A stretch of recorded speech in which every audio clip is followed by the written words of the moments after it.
Bienvenue sur DMG TV, des histoires mystiques. Si tu es nouveau sur la page, n'oublie pas de t'abonner, de laisser un commentaire et de partager. Et j'aimerais vraiment qu'à chaque histoire, si c'est que tu as retenu quelque chose, tu me le signales en commentaire, genre, dans l'histoire 1, je remarque que, dans l'histoire 2, je remarque que. Surtout, dites-moi en commentaire d'où vous regardez la vidéo, si c'est au Cameroun, si c'est hors du pays, dans quel pays exactement.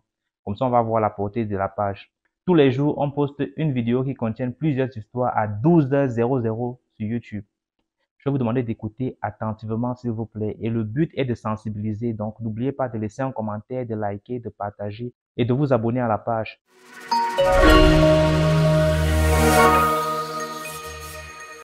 Bon, ok, en fait, c'est une histoire que c'est mon petit neveu qui travaillait dans un snack, dans un quartier de Yaoundé. Il travaillait là-bas comme videur. Donc, c'est une histoire qu'il a vécue. Et à l'époque, on vivait presque dans la même maison. Bon, quand je dis presque, on vivait dans la même maison, en fait. Et donc, du coup, qu'est-ce qui se passe? Ce qui se passe, c'est que il y a un jeune qui sort avec sa copine, sa petite amie.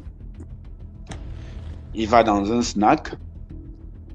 Ils sont assis, il est en train de prendre un pot avec sa petite amie. Ils sont bien là, tout se passe super bien. Et du coup, il y a un monsieur qui rentre, qui sort de nulle part, qui rentre dans le snack. Et le monsieur, il est assis juste en face du couple, du jeune couple. Et qu'est-ce qui se passe quand la serveuse vient servir le monsieur? Il a passé sa commande. Le monsieur a dit à la serveuse, est-ce que tu peux faire en sorte que j'ai le numéro de téléphone de la fille qui est assise là de l'autre côté. La serveuse lui dit, mais tiens, tu vois pas qu'elle est accompagnée? Comment tu m'envoies demander le numéro de téléphone à une fille qui est accompagnée? Moi, je fais pas des choses comme ça. Le monsieur dit, ok, il n'y a pas de souci. Entre-temps, le monsieur est là, la fille elle continue à faire son... En fait, la serveuse, elle continue à faire son boulot, elle sert les clients et tout. Et du coup, le monsieur rappelle la fille. Elle dit à la fille, bon, si tu réussis, je te fais une proposition, si tu réussis à prendre le numéro de la jeune fille qui est accompagnée, même comme elle est accompagnée, moi je la kiffe. Je veux juste son numéro, rien d'autre. Si tu réussis à prendre son numéro, tu as 50 000 francs CFA. Yeah. De toi à moi, imagine une serveuse, je ne sais pas combien elle gagnait à l'époque là-bas.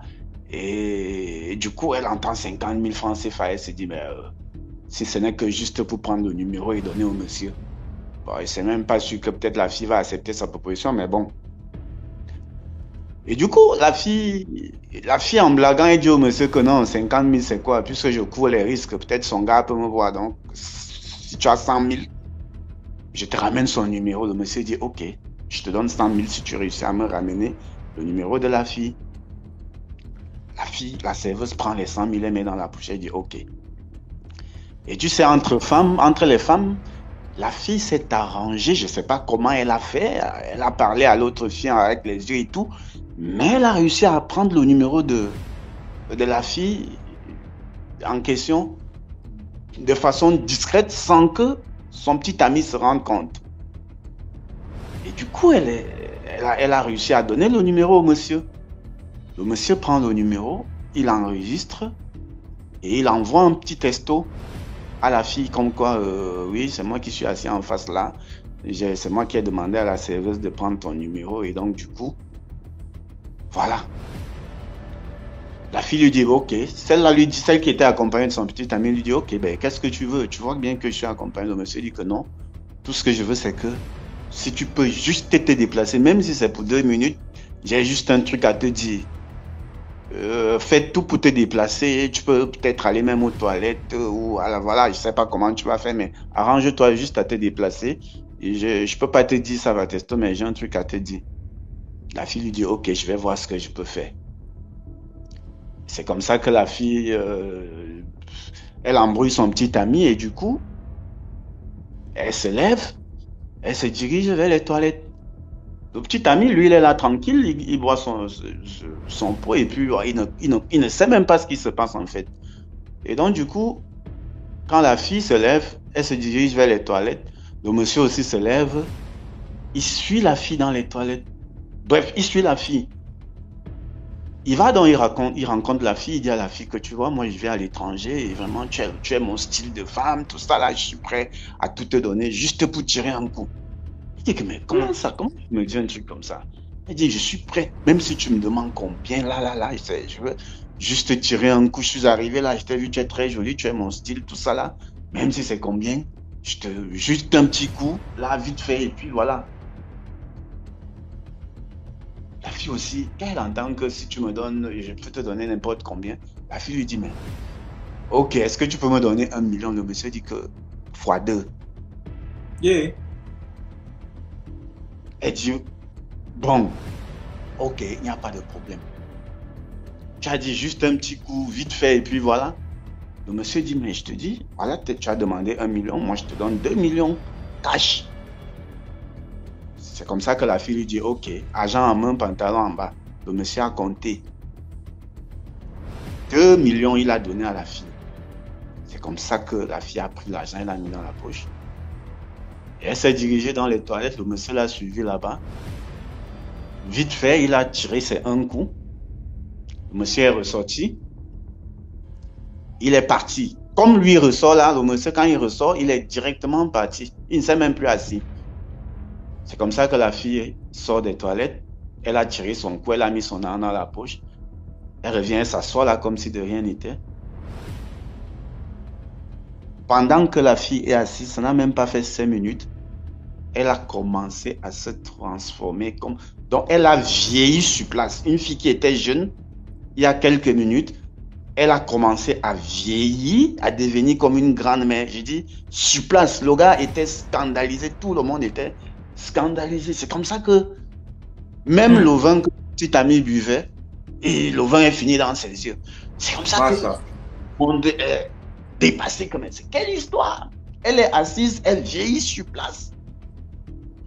Yeah. C'est comme ça que la fille dit, le gars dit, hey, il y a la serveuse que j'ai vue, il y a un truc qui s'est passé là. J'ai pas prêté attention, mais j'ai cru quand même voir un truc qui s'est passé. Après, ma petite amie s'est levée, elle est entrée, elle a quand même un peu, non, je sais pas. C'est comme ça qu'il l'appelle la serveuse.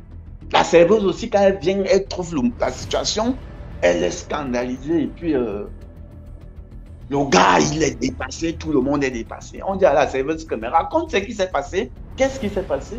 C'est toi qui causais avec la fille. Le gars a dit qu'il t'a vu en train de causer avec la fille. Genre, bizarre, comme si un truc, voilà. On a commencé à menacer la fille. La fille était obligée de dire la vérité. La serveuse était obligée de dire la vérité. Ah! Donc, voilà. Le gars, voilà le problème. Bon, en fait, c'est pour dire que de nos jours, en fait, le message que moi je voulais passer, c'est que de nos jours, tellement les filles sont, ont le gros cœur, elles sont matérialistes. Comment tu peux sortir comme ça? Tu vois quand même ce que tu connais pas. Il te propose une somme comme ça, il te fait une proposition indécente comme ça, juste parce que tu as écouté la somme et tout, voilà. Tu te retrouves dans une situation comme ça. Après, je connais pas la suite.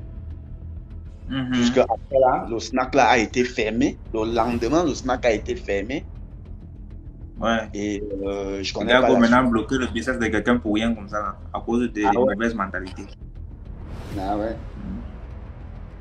Moi, je suis de l'avis de ceux qui. Moi, je pense que quand on est toujours encore de dire les femmes sont matérialistes, mais c'est pas souvent le cas. C'est juste que l'homme n'a pas l'opportunité que la femme a. Si c'est qu'une femme garde la voiture, elle dit mon ami, je donne 2 millions, on va coucher avec moi. Tous les hommes, bon, la majorité, au moins 90% vont accepter ça. C'est parce qu'on n'a pas. On n'est pas tenté de ce côté-là. C'est pourquoi on va dire que la femme est matérialiste. Si c'est que nous aussi, on nous faisait des propositions comme ça, là, on allait tomber dans le piège comme plusieurs filles. C'est vrai en plus. Je préfère dire que il y a des gens qui sont matérialistes que de dire la femme est matérialiste. C'est un peu ça. Merci beaucoup Paul Parker pour l'histoire, vraiment intéressant. Je poste ça demain sur YouTube. La rediffusion c'est sur YouTube, DMG TV. Merci à ceux qui donnent la force à YouTube. Là, on est déjà à 8300 abonnés. D'ici peu, supposons, on va arriver à 10 000 abonnés. Et là, on va faire un petit truc. On va un peu célébrer.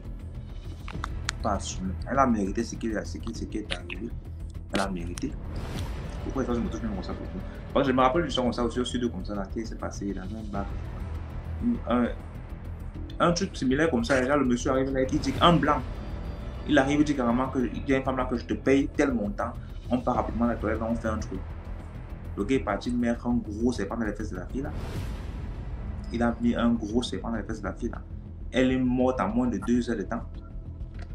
Mais est-ce qu'on va venir fermer le bar déjà? On a le bar a tourné. Okay. Est-ce que c'est le monsieur, le barman qui a appelé le blanc là pour venir faire les trucs dans les toilettes? Lui, il est seulement commerçant. Vous venez faire les trucs dans mes toilettes et moi, on fait mon bar, pourquoi ça tire? C'était un gros débat. Mais le bar continue à tourner. Tu vas dire, c'est ton problème. C'est ton problème. Derek, Morgan, bonsoir. L'histoire d'une étudiante qui m'a été racontée par une amie. La fille en question a eu son bac et elle allait louer près de l'université pour faciliter l'accès à aller à l'école avec les transports qui sont devenus chers et tout. Et donc, la fille a fait la rencontre d'un homme fructueux qui a demandé à sortir avec elle. Et donc, si elle acceptait, il la prendre en charge. Donc, voilà. Bon, la fille a vu le monsieur était riche et tout. Elle a donc décidé d'accepter. Et c'est comme ça qu'elle s'est mise en couple avec le monsieur. Ils passaient de beaux moments ensemble. La fille, le monsieur lui donnait de l'argent de temps en temps. Il payait sa maison et tout. La fille était contente. Et donc, de temps en autre, ils avaient des rapports ensemble et tout. Donc, un jour, le monsieur il est venu chez la fille et il a dit à la fille qu'il a envie de faire l'amour avec la fille, mais aujourd'hui, il veut faire sans préservatif en fait. Il veut vraiment la sentir. La fille dit d'abord... Bon, la fille, elle dit, mais pourquoi aujourd'hui, mais on a l'habitude de mettre le préservatif et tout, mais pourquoi aujourd'hui, on va le faire sans préservatif et tout? Il dit, non, mais j'ai juste envie comme ça, je veux vraiment te sentir, la chair dans la chair, un truc comme ça, quoi. La fille, pas trop convaincue et tout. Elle a eu un 6e sens et elle a dit au monsieur, bon, je vais aller me doucher, je vais aller prendre une bonne douche et puis je reviens. Le monsieur dit, ah ok, il n'y a pas de souci. Voilà, la fille, elle prend sa douche. Elle finit de prendre sa douche, elle met un préservatif féminin. Elle revient, elle éteint la lumière. Les choses se passent bien. Le monsieur n'a pas su qu'elle avait mis un préservatif féminin. Après, la fille a enlevé le préservatif, elle a attaché, elle a déposé, elle a gardé. Quand ils ont fini, après, le monsieur s'est habillé, tout content, il est parti. La fille par derrière maintenant, elle prend le préservatif, donc elle regarde, elle voit une sorte de mini serpent, je sais pas trop comment dire ça, il y avait un truc à l'intérieur du préservatif, un peu comme si c'était un petit serpent. Elle a pris peur et elle a appelé une amie à elle. Elle a expliqué et tout. La fille a dit, c'est un truc mystique ça. Ça veut dire que le monsieur allait te mettre ça dans ta partie intime et tout. La fille a pris peur. Elle a arrêté d'appeler le monsieur, bref. Elle faisait plus signe au monsieur. Mais entre-temps, lui, il appelle la fille. Il dit à la fille, il demande à la fille, est-ce que tout va bien? Tu es malade? Est-ce que tu as un problème et tout? La fille lui dit non, je me porte très bien, je n'ai rien, je suis bien portant. Il dit, ah ok, ça va. La fille lui demande, mais pourquoi? Il dit, non, c'était juste comme ça, je voulais, parce que je te sens plus trop, je crois que je me dis que tu as un souci et tout. La fille dit, non, tout va bien. Il reste, il appelle.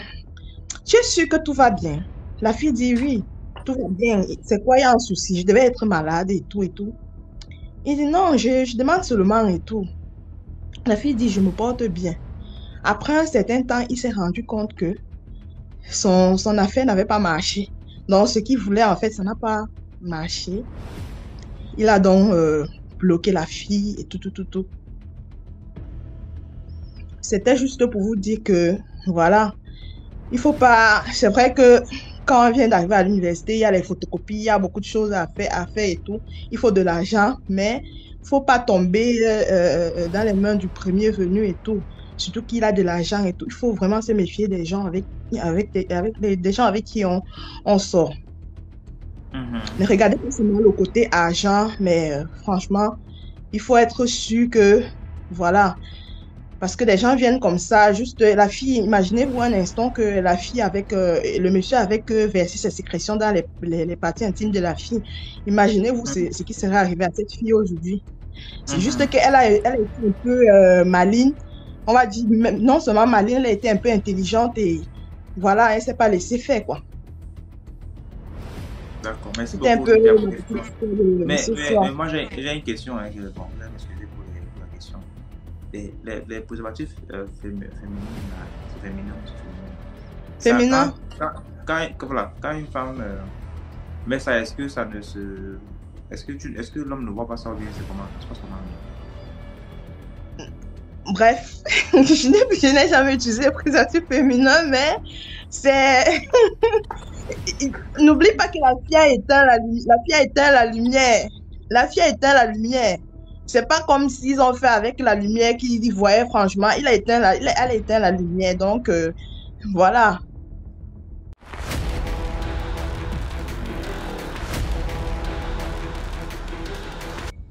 Ça s'est passé à peu près il y a 32 ans. C'était au Sénégal. Elle disait qu'il y avait une jeune fille d'environ 20 ans. Elle était très très belle. Elle était métisse. Un jour, il y a un monsieur du Nigeria qui est venu là-bas à Dakar. Il a vu la fille. Bon. Directement, il a accroché, quoi. Là, il a sympathisé avec la fille. Il est parti chez eux. Il a vu ses parents.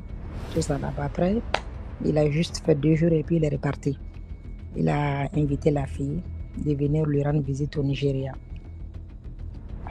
La fille, elle est partie avec sa copine. Quand elles sont arrivées au Nigeria, elles sont parties dans une province, là où le monsieur il était. Bon, là, ils ont organisé une fête parce que le monsieur il était très fier, c'était une très très belle femme. Il voulait la montrer à tout le monde. Là, il a organisé une fête avec sa famille, ses amis, bref, beaucoup de gens, quoi.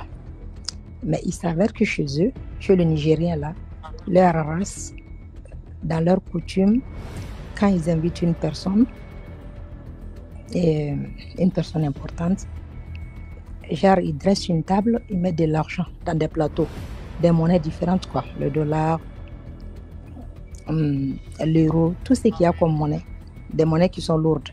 Voilà, ils déposent de l'argent et le naira aussi, bref. Et là, ils te demandent de te servir. Bon, quand ils ont fait ça, bon, comme tu sais, les cultures sont différentes. La fille, en fait, elle n'a pas compris. L'autre, elle a vu ça comme un manque de respect, comme on l'a considéré comme une prostituée. Elle a commencé directement à agresser le monsieur. Elle a commencé à crier, pourquoi tu fais ça? Tu penses que nous, on est venus pour se vendre? Tout un tas de trucs. Et sa copine disait, non, arrête d'être mal poli. Quand on nous dit de nous servir, on n'a qu'à se servir et puis c'est fini, c'est tout. Ou soit tu ne te sers pas, tu te tais. Mais tu n'as pas à crier comme ça. Elle a crié dans l'assemblée, elle a tellement insulté le monsieur qu'elle dit qu'elle ne veut pas dormir là-bas. Et là, le monsieur il s'est arrangé le lendemain, elles sont revenues à Dakar. Et il y avait la sœur du monsieur là-bas. Apparemment, elle n'était pas du tout contente. Que quand la fille partait, elle a dit à la fille qu'on va se revoir. Et là, elles sont revenues à Dakar. Mais sa copine, quand même, a pris beaucoup d'argent. Elle est revenue avec ça à Dakar. La métisse en question, elle n'a rien pris. 1 semaine, 2 semaines, un jour, la métisse, elle est partie au marché. Directement au milieu du marché, il y a une dame qui est apparue devant elle. Et c'était la sœur du monsieur, le Nigérien. Et la dame dit, ah, je t'avais dit qu'on allait se revoir, non? Et la dame l'a touché la tête. Et directement, la fille, elle s'est écroulée. C'est pas une histoire comme ça. Ma tante dit qu'elle l'a vue. Elle a vraiment vu la fille. Parce qu'elle a même aidé sa maman à aller voir des marabouts pour la soigner. Figurez-vous que la fille, quand la dame l'a touché la tête, la dame a disparu. Elle est tombée. On l'amène à la maison, l'hôpital, tout ça là. Elle était paralysée, de la tête aux pieds. Elle est restée comme ça jusqu'à sa mort. Sa maman, elle a tout fait Ils sont partis demander pardon à ces gens-là. Ils ont dit que non, qu'ils n'ont rien à voir dedans.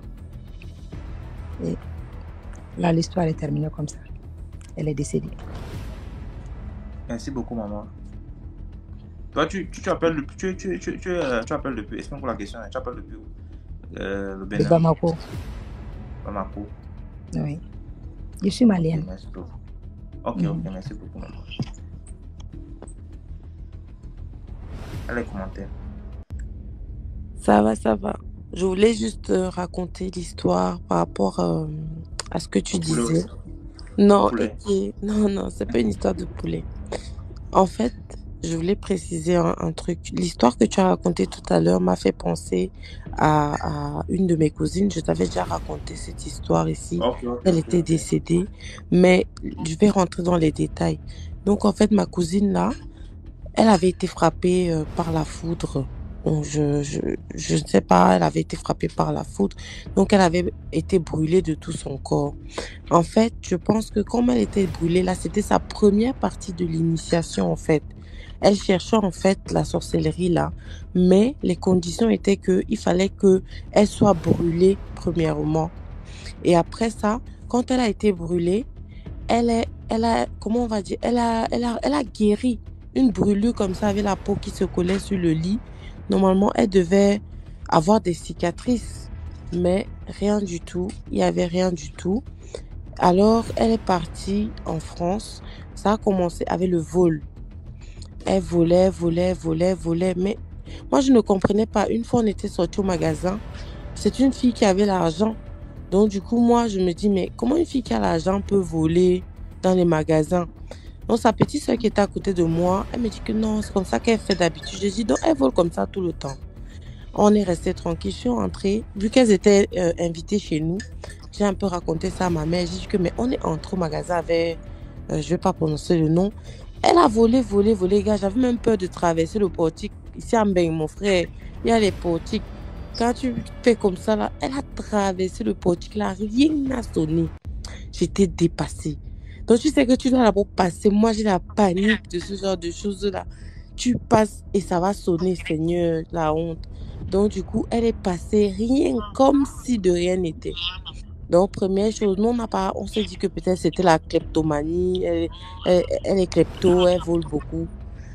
Mais elle avait l'argent. Donc, c'est comme ça alors qu'on arrive maintenant au niveau de la maison. Elle voit le sac de ma mère.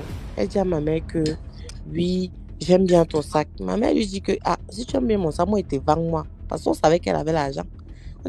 Ma mère lui dit que moi, il te vends-moi le sac. C'est comme ça alors qu'elle dit que oh, je n'ai plus l'argent. Et effectivement, au magasin, elle disait qu'elle n'a plus l'argent. Après un moment, elle dit à ma mère que non, attends, je m'en vais dans la chambre. Et ma mère dit que moi, je sais que la gosse n'a plus l'argent. Elle part encore comment dans la chambre.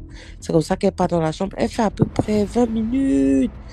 On ne comprend pas. 20 minutes. Après, elle sort un billet de 500 € cash de son sac. Ma mère dit que ça c'est comment mon frère.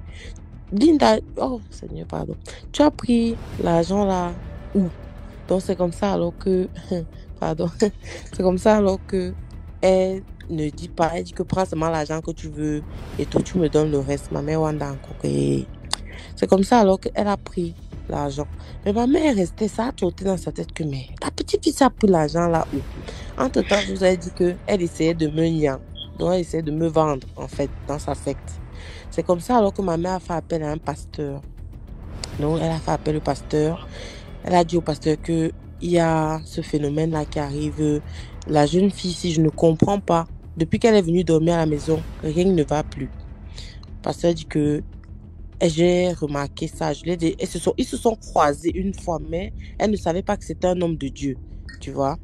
Donc le pasteur nous assoit, donc il nous dit que je vais vous dire quelque chose maintenant. La jeune fille que vous voyez ici, elle est suivie par un esprit, une entité qu'elle a donnée en sacrifice. Ma mère dit que, quelle entité? Il dit que vous savez, il y a une jeune fille qui est morte chez vous et c'est elle qui a vendu cette fille. La fille la pleure tous les jours dans son dos. Elle doit la suivre partout. Après, ça c'était même pas le pire. Il nous dit que elle a un serpent. En fait, qui lui produit son argent. Nous, on a un Bengo, on ne connaissait pas nous, le genre là, mais ma mère connaissait. Dit qu'il y a un serpent qui lui produit son argent et il faut qu'on enlève ça. Donc ma mère dit que bon, c'est comme ma fille, je vais la prendre, tu vas la baptiser, on va faire le baptême, on va essayer de la sortir de là. On appelle la fille. Le pasteur lui dit que laissez-moi seule avec elle. Après ça, alors, le pasteur lui parle. Nous, on n'était pas au courant de ce que le pasteur lui a parlé. Donc, il nous a dit de sortir. On parle. Après, on entre. Il nous dit d'entrer. Il dit que oui, c'est bon. On va la laver. On va la délivrer. Elle veut bien qu'on lui fasse la délivrance. Elle voulait bien qu'on fasse la délivrance comme ça. Le pasteur nous a dit après qu'elle est entrée dans cette secte-là avec son mari, en fait. Tu vois. Elle est entrée avec son mari. Et dans cette secte-là, le mari doit donner les membres garçons de sa famille à lui et la femme donne les membres filles de sa famille à elle. La femme ne peut pas donner les garçons. Tu vois un peu, c'est un peu comme ça dans leur secte-là. L'homme doit donner les garçons, la femme donne que les filles. Et ça doit être son sang. C'est comme ça alors qu'elle avait déjà donné une personne. Il lui fallait encore une personne. Le mari avait déjà donné 2 personnes. Le monsieur là a tout vu ça, je vous assure. Donc on est resté comme ça tranquille. Elle a dit qu'elle veut la délivrance, non. Parce qu'on l'avait attrapée, le pasteur l'a attrapée. Maintenant alors, elle dit qu'on va faire la délivrance. Il faut qu'on lui mette, quand le baptême, on doit te plonger dans la baignoire, enfin, comme il faisait ça dans les baignoires. C'est comme ça alors qu'il dit que laissez-les rester dehors, je vais lui faire le baptême. On me dit que non, moi il doit rester là-bas dans la maison. Ah, il dit d'abord que rester comment? Moi, j'étais dépassée. Donc, du coup, après ça, on part. Il a mis dans la salle de bain. Quand je vous dis que la bagarre était terrible, ils ont bagarré dans la salle de bain. Bagarré. Prière, le monsieur la plonge jusqu'à la baignoire. Quand il y a l'eau trop remplie, ça se verse. Donc, l'eau s'est tout renversée. La fille, elle est sortie de là bouillante. Je vous assure, bouillante. Après, il sort. En fait, moi, dans ma tête, j'ai compris que ça a dépassé le monsieur. Hein. Mais il a dit qu'il a quand même fait. Pour moi, ça avait dépassé. Donc, il a dit que non, c'est fait. Donc, c'est comme ça alors que ma mère alors rentre. Elle dit que, vu que c'est fait, Dieu merci, on fait le baptême, on a fait la communion, la fin. Je sais pas, ils ont donné les fruits. On a partagé les fruits et tout. N'est-ce pas, la dame est repartie chez son mari. Son mari est revenu avec elle, énervé. Ils sont venus tous les 2 maintenant. Le pasteur nous a dit que, comme ils sont revenus là, elle est repartie prendre parce qu'elle ne pouvait plus. En fait, il a bloqué un petit peu ses pouvoirs. Donc, il a enlevé, non. Donc, il fallait absolument qu'on remette ça. Tu vois un peu? Donc, en fait, le truc là, on peut enlever ça. Mais elle peut remettre encore. Donc, elle est partie encore remettre. Donc, son mari maintenant et elle, ils ont décidé que on va prendre quelqu'un dans la maison là.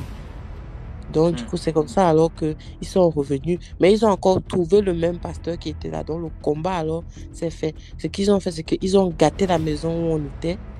On n'a plus jamais vécu dans cette maison-là. On a dû changer. Tout était inondé. Jusqu'au jour d'aujourd'hui, je vous parle. Au jour d'aujourd'hui, si quelqu'un même connaît la Belgique, enfin, je peux lui donner la ville, mais la maison-là n'est plus jamais habitée jusqu'au jour d'aujourd'hui. Et elle est morte, en fait, pour fin défunt. Donc, voilà, sa maison avait pris feu après, en France. Après fin défunt, elle est décédée. Et on a dit que c'était le poison, comme j'avais raconté ici la dernière fois. Voilà l'histoire. Bon, dans les commentaires. Bye bye. Tu vois, les gens parlent de la photo de profil, c'est la magie, machin. Pardon, bye. Tu dis pardon, ça manque que tu dis dans les commentaires, c'est pas moi. Dans les commentaires. Bonsoir tout le monde. J'espère que tu vas bien. Ça va par la grâce de Dieu, merci. J'espère que vous aussi. Alors, l'histoire que je vais raconter m'a été contée par une amie à moi. Donc, c'est l'histoire de sa tante maternelle. Déjà, à la base, mon amie, ce n'est pas une personne qui a grandi avec ses parents paternels. Elle a plus grandi avec ses parents maternels et plus précisément avec ses grands-parents. Alors, sa tante, c'était une jeune femme qui était très courtisée de tout le monde. Elle était vraiment appréciée. C'était vraiment une jolie femme. Et elle a eu du succès avec les hommes dans sa jeunesse. C'est comme ça qu'elle a rencontré un jeune blanc qui était venu au pays pour les affaires. Ce blanc-là et elle se sont mis ensemble. Elle allait toujours au lycée et tout ça. Ils ont vraiment duré ensemble. Ils s'occupaient vraiment bien d'elle. Ils construisaient des maisons à la meuf. Vraiment, elle était bien. Elle avait vraiment réussi sa vie. Et apparemment, le blanc, il tenait vraiment à elle. Quelques années plus tard, ils se sont mariés. Et après, ils ont dû déménager. Donc, le blanc et elle sont partis vivre en Europe. Ils ont vécu là-bas pendant des années. Ils ont eu une petite fille. Une jolie petite fille. Et après quelques temps, la dame en question, c'est-à-dire la tante de mon amie, elle a décidé de rentrer au pays pour passer les vacances. Donc en rentrant au pays, toute la famille était contente de la revoir. Ça faisait vraiment longtemps, les tantes, tout le monde venait la voir. Elle a passé un beau séjour. La date du départ s'approchait et elle préparait son voyage pour rentrer chez elle. Donc, comment dirais-je, elle avait fait des petits colis, enfin, elle était contente de rentrer au pays, la nourriture locale avait manqué, donc elle s'est acheté des choses là, indigènes, pour rentrer avec ça en Europe. Et parmi tout ça, elle a reçu plusieurs visites. C'était une grande dame, elle avait beaucoup d'argent, son mari était bien placé, donc voilà, elle recevait des visites. Et parmi ces visites, il y a eu des femmes de la famille qui sont venues lui dire au revoir. En lui disant au revoir, ils ont apporté des présents, notamment du manioc. Donc, elle est rentrée chez elle, tout allait bien. Un jour, elle décide de préparer la nourriture locale de chez elle. Voilà, elle se lève, elle a fait une sauce là. Et elle a accompagné sa nourriture du manioc. Elle a découpé le manioc et tout, elle a mangé. En mangeant, elle ressent comme une piqûre. Elle se dit, mais aïe, qu'est-ce qui me pique? Déjà, elle ne mangeait pas de poisson, donc qu'est-ce qui peut bien me piquer? Quand elle regarde, elle se rend compte que c'est une petite pointe rouillée. Et là, elle est un peu choquée, elle se demande, mais comment ça, la pointe rouillée va se retrouver dans le manioc? C'est vrai que le manioc, on a notre façon traditionnelle de le faire, encore que pour la recette, il faut vraiment être hygiénique et tout. Donc, une pointe, on prête attention à ça. C'est quelque chose qui ne passe pas inaperçu. Donc, comment la pointe du manioc, la pointe plutôt, se retrouve dans le manioc? Bon, après, elle n'a pas fait de ça un problème. Elle n'a pas vraiment mis l'accent sur ça, mais elle en a quand même en parlé à son mari. Que tiens, voilà, tout à l'heure, j'ai fait à manger, je me suis servie, j'ai mangé, mais j'ai reçu comme une piqûre dans la bouche en regardant, c'était une pointe. Elle a même montré la pointe à son mari. Quelque temps après, son mari et elle ont déménagé en Côte d'Ivoire, parce que je donne un nom comme ça, un nom de... Voilà, c'est pas le vrai pays, mais je dis ça comme ça. Donc, ils ont déménagé, ils sont allés en Côte d'Ivoire, parce que le mari, il a été affecté là-bas. 1 an, 2 ans, ça allait bien. Mais depuis ce jour-là, la dame, elle ressentait des douleurs dans la bouche. Elle a eu des douleurs, elle allait à l'hôpital. On voyait qu'il n'y avait rien d'anormal. Mais elle-même, elle ressentait dans son corps qu'il y avait quelque chose qui n'allait plus. Alors, après ces 2 ans-là, ça s'est tellement empiré que son mari a décidé de rentrer au pays, c'est-à-dire en Europe chez lui, pour essayer de voir avec des spécialistes ce qui n'allait vraiment pas. Et en fouillant, on n'a rien trouvé. La dame, elle est décédée comme ça. Donc, en décédant, les parents de la dame ont réclamé le corps. Mais le blanc, il a refusé de renvoyer le corps au pays parce qu'il était marié légalement avec cette dame-là.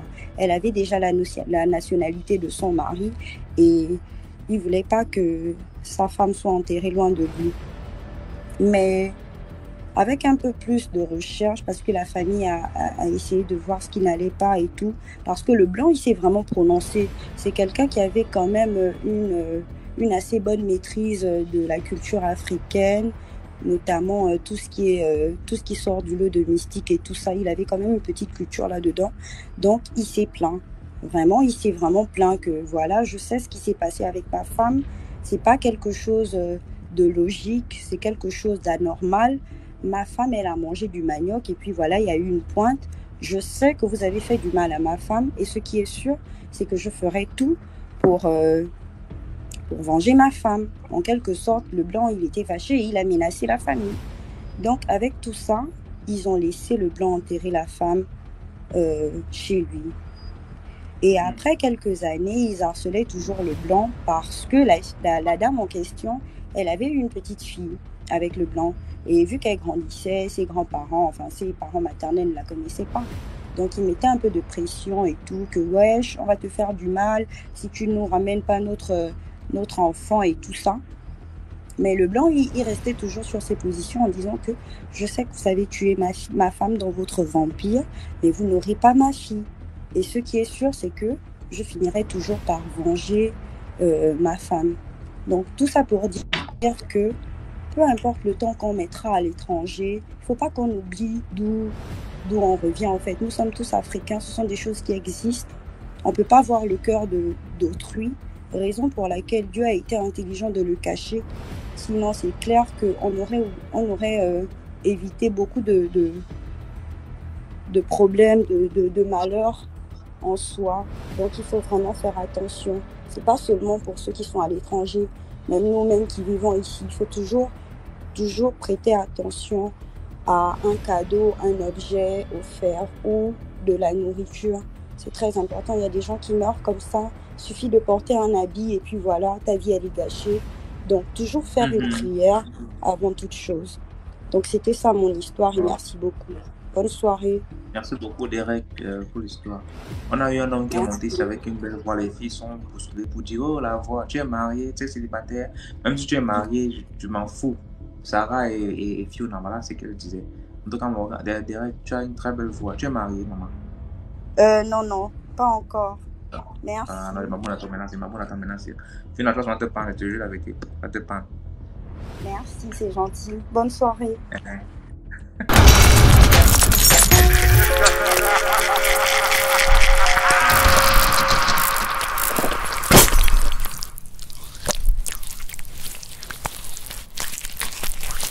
Ah, c'est encore moi. Du coup, je vais vous raconter notre histoire. C'est l'histoire de deux personnes que je connais bien. Ok, au commencement, c'est que il y a un ami à moi, on va l'appeler Franck, du coup. C'était un beaux-ailleurs. Du coup, il est arrivé en Allemagne, il restait genre à 2 pas de chez moi, dans une maison de jeunesse. C'est l'histoire qui s'est passée il y a 2 ans, un truc comme ça. Du coup, il est venu en Allemagne, il faisait dans la vente de drogue et tout ça. Du coup, il a fait genre 1 an, 6 mois, puis il a été déporté. Quand il était déporté, il m'a laissé une somme de 4 000 € que je devais l'envoyer plus tard. Yeah. Le premier mois de cette déportation, il m'a appelé, il me dit: ouais, je suis au Cameroun, genre un mois après sa déportation, quand tu peux m'envoyer l'argent. Du coup, je lui envoie 2 000 €. Il part, il fait la Java avec, genre il sort, il s'amuse, tout ça.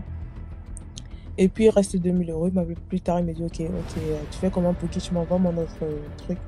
Et puis tu gardes 500 € pour toi. Du coup, il n'y a pas de souci, c'est gentil de ta part. Du coup, je lui envoie ces 1 500. Et puis après, il m'appelle plutôt, il me dit: ok, je dois voyager, je vais au Nigeria. Je dis: ok, il n'y a pas de souci, bah, moi je suis là. Tu sais que si tu veux me joindre, tu sais comment tu peux faire pour me joindre, tout ça. Il me dit: il n'y a pas de souci. Le mec il part, genre 6 mois, je n'entends plus de ses nouvelles, genre rien du tout, pas de message, rien. On dit ok, parce que moi il mène sa best life et tout ça. Après, 6 mois plus tard, quand il revient à Douala, il y a une amie à moi qui m'appelle sur Messenger. Elle m'appelle, elle me dit: ouais, je suis là pour qui je suis avec Franck et tout ça. Elle dit: ah ouais, mais tu es dans quelle maison comme ça, genre l'appartement il était hyper bien meublé, tout ça. Je dis: mais t'es où, tu loues déjà ou c'est quoi? Elle me dit: non, c'est l'appartement de Franck.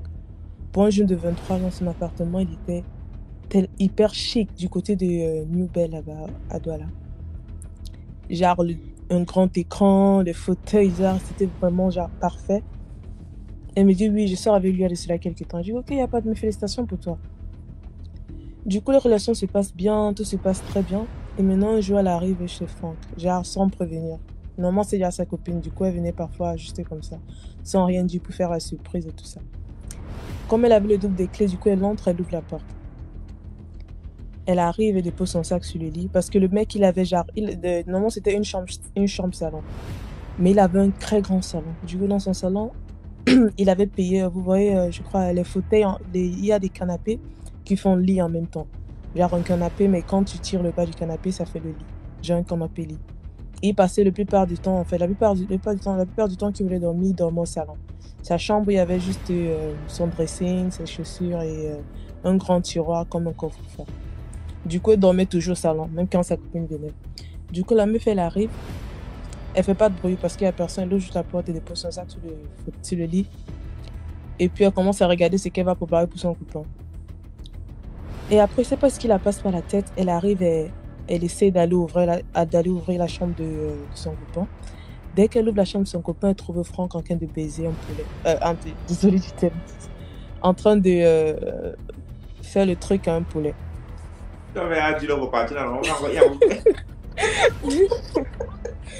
Du coup, sur le coup, elle n'a pas crié, elle n'a pas parlé, elle est juste sortie en courant. Elle est partie chez elle. Arrivée dans chez elle, elle veut parler pour dire à sa mère que oui, j'ai vu telle chose. Dès qu'elle parle que j'ai vu, mais elle n'arrive pas à prononcer le nom de Franck. Elle essaie d'expliquer, mais à chaque fois qu'elle va expliquer clairement, c'est la situation qu'elle a vue avec la personne, le mot, ça ne sort pas. Du coup, ma copine dit ok, comme elle n'avait pas parlé, elle rentre dans sa chambre, elle reste à la maison, elle était tellement stressée, genre paniquée. Ça m'a dit ok, comme tu n'arrives pas à m'expliquer, repose-toi et après on va parler. Peut-être que tu es sur le choc, du coup, c'est mieux que tu te reposes d'abord. Ma copine, elle se couche dans la nuit. Dans la nuit, elle est en train de dormir et puis elle fait un rêve, genre un rêve érotique en fait, genre un rêve érotique en quelque sorte. Du coup, dans ce rêve, il y avait un mec qui était en train de la caresser, le truc. Putain, je vais pas dire le mot. Je vais trouver un thème plus clair. Comment je peux dire ça? Ok, désolée, vous allez m'excuser de mon langage. Du coup, un rêve, quelque chose était en train de la caresser, les seins, tout le bout des seins. Après, la personne, la chose commence à mordiller son bout de sein. Du coup, dès qu'elle ouvre les yeux, elle se rend compte que c'est un poulet qui est en train de la picoter le bout de sang. Elle se met à crier, elle crie directement, genre, j'ai vu, mais tu as vu quoi? Le mot ne sort pas, le nom du genre, j'ai vu un poulet, ça ne sort pas. On se rend compte qu'il y a une morsure humaine dedans humain, en fait, sur le bout de ses seins. Le matin, les seins ne font qu'enfler. On va avec elle à l'hôpital, on se rend compte qu'il n'y a rien, il n'y a pas de maladie, rien que ça. Et rien du tout. Du coup, le docteur dit que sûrement elle a eu un rapport avec quelqu'un, ça s'est mal passé. Tu vois. La mère dit que oui, tu es allé où hier? Si tu venais d'où hier, en fait, qu'est-ce qui s'est passé? On t'a mordu les seins, où tu étais hier, c'est quoi? Explique-nous, dis-nous ce qui s'est passé. Jusqu'à là, elle n'arrive pas à parler. Dès qu'elle raconte, elle veut dire ce qui s'est passé, mais elle n'arrive pas. Le nom de la personne ou bien la situation, elle n'arrive toujours pas à dire. Le soir qui suit, la même situation se passe en fait, mais de l'autre côté des seins. Elle se réveille encore et crie. Ça me dit qu'elle explique. Elle n'arrive toujours pas à expliquer. Ils retournent du coup à l'hôpital parce que l'autre sein avait aussi commencé à gonfler. Arrivée maintenant à l'hôpital alors, elle reste laissée de parler sans ne pas apaiser. Mais sa mère commence à prier avec elle. Elle prie. Après, elle s'endort tranquillement. Et puis, elle se rêve. Dans le rêve en fait qu'elle faisait, elle se met à parler que c'est pour qu'elle arrivait, elle a vu Franck en train de faire le truc au poulet. Et du coup, sa mère la secoue, dit que mais qu'est-ce que tu viens de dire? Qu'est-ce que tu viens de dire? Du coup, elle se réveille, elle crie le nom de Franck. Et après, elle arrête complètement de parler. Sa mère dit que ok, reste, parle-nous. Sa mère la secoue, répond, mais elle ne parle plus. La même nuit qu'ils ont passé à l'hôpital, sur ses lèvres, les boutons commencent à sortir, genre les boutons, un peu comme la varicelle, mais vraiment avec du pus, tu vois. Genre du pus partout. Ça m'a dit que ok, maintenant, puisqu'elle a dit que c'est pour elle qu'elle a vu un certain Franck en train de faire certains trucs et tout ça, n'est pas son grand frère et sa mère descendant voir ce fameux Franck, mon ami à moi.